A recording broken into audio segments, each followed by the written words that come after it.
বুঝতে পারা যাবে, একটু ছোট করে আমি বুঝতে পারছি। তাহলে তুলে দে উপর দিকে, একদম অ্যারো দিয়ে সমস্ত রাস্তা দেখা যাচ্ছে। সরু রাস্তা নয় তো, বড় রাস্তা দেখা যাচ্ছে। সরু রাস্তায় যাচ্ছে, দেখতে পাবো না কোন দিকে যাচ্ছে।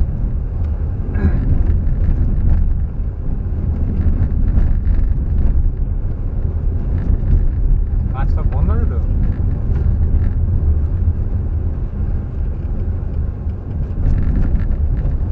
এবার কোন দিকে? আবার ডান দিক?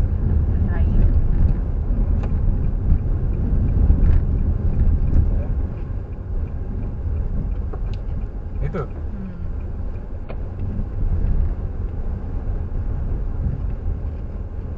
সব দেখাচ্ছে, ঠিক মতন দেখ, খালি বুঝতে পারবি। আবার রাইটেই আছে।